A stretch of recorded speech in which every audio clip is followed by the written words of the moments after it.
friends, I'm Inggono and my friends Lila will explain to you about international R&D management.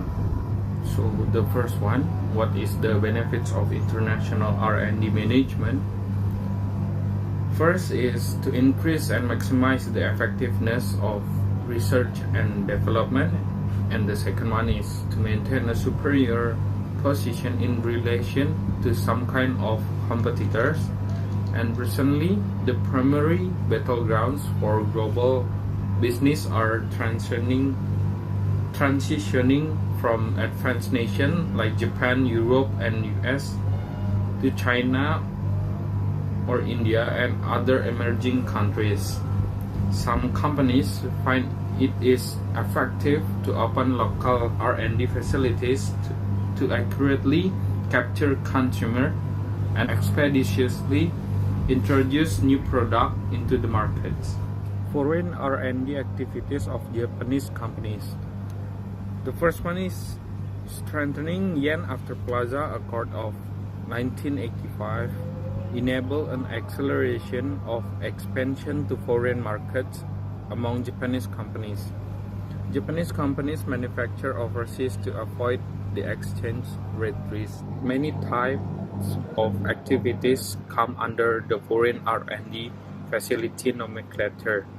However, these activities can be divided into two types. The first one is technological acquisition R&D, which incorporates cutting-edge technology developed overseas into domestic operation, and the second one is local development R&D, which localizes technology developed domestically into foreign operation.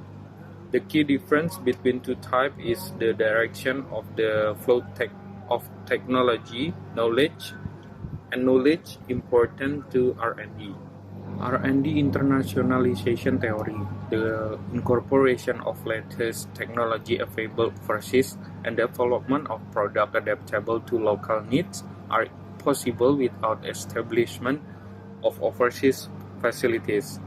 The comparison between the technology acquisition model and a local development model provided above is one way to frame the argument.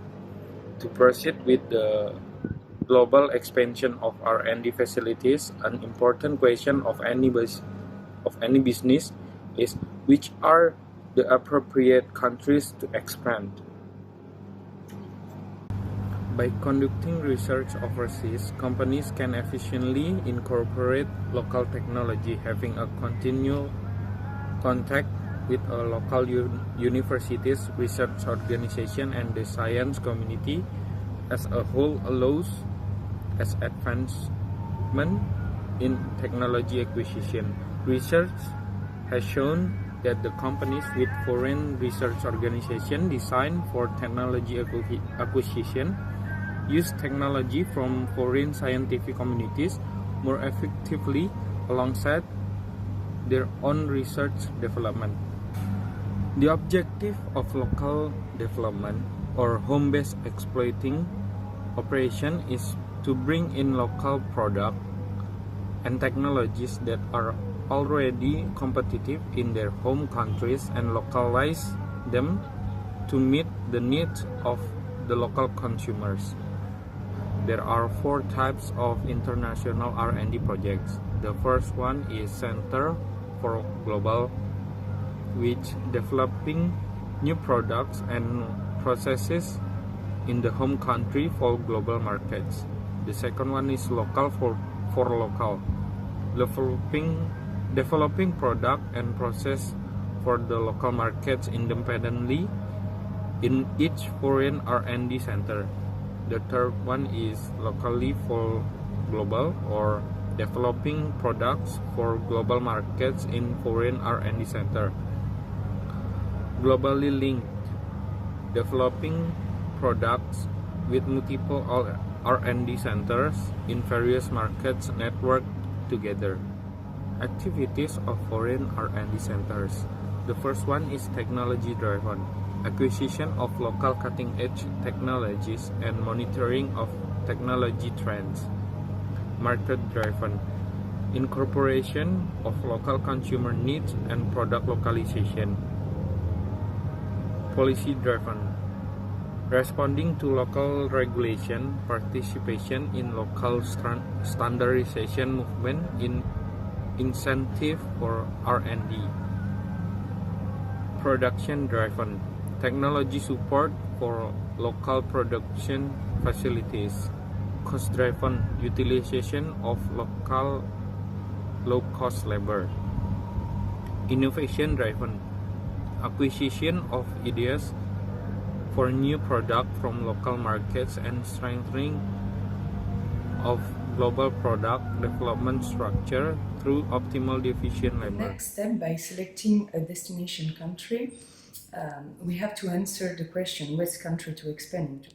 So the first thing is to think about cultural, but also administrative, geographical, but also economic characteristic of the country, following the Gemara's cage framework.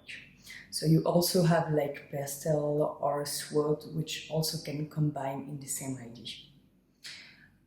It's especially important for the RHD to focus on the administrative but also economic aspect. For example, the preferential policies for R&D of foreign firm, but also the IP protection, and concerning the economic aspect, the level and cost of R&D personnel. For the economic factors, the most important one are the startup cost, the startup resource quality, organization cost, but also R&D infrastructure. So you have to know this in advance so you can build a good business plan. For the R&D infrastructure, it's also important to focus on each country's sciences and technology industries. Also the examination of R&D spending by sectors, where you have the government related, but also the private one. So this is obviously really important, because in some country they will spend more money for the government, but less for private, and then sometimes it's the opposite. It's also important to consider the intellectual property institution. If we take the example of China, for example, so they have a good examination for R&D sector, but they have some trouble with international firm regarding the IP institution, because there you have to build a strong protection for the intellectual property. The second important point that I would like to explain is about the reverse innovation. So it's the locally for global market that choose innovation from emerging nation in global products. So these technologies are created for specific use, but then they are extended to a more global market. To illustrate this, we have the case of the GE Healthcare case, which was born in India to fit with the technologies there and the skill of the people. But after that, they thought about expand the market until America, because they're gonna use it there, and that's gonna make the work simple for the people in the hospital. This is a big change in management vision that make emerging nation its engine of growth are necessary for companies from advanced nation to succeed in emerging nation. I mean that of course they need to adapt to the situation in each country with the skill of the people, but also with the product they have there. But there is also a risk. The risk is to make a large investment in new market that have completely different business environments. That's why it's important to focus on it, as I said just before. So to conclude, the country and region that are target for overseas R&D needs to be considered in conjunction with the above R&D activities, alongside the institutional factors such as the preferential policies for the foreign R&D, but also intellectual property frameworks of the country and economics factors, such as, for example, the local R&D personnel and also the cost. There is also the concept and reverse innovation, as I said before, in which innovation from emerging nations are rolled out to global markets. So now there is a question to conclude: should we think differently for research than development? Because research groups often conduct basic research in a relative open fashion, whereas development group often handle detail with high degree of confidentiality. So is it a good idea to just work on it in the same group, or should we think differently for both research and development? Thank you.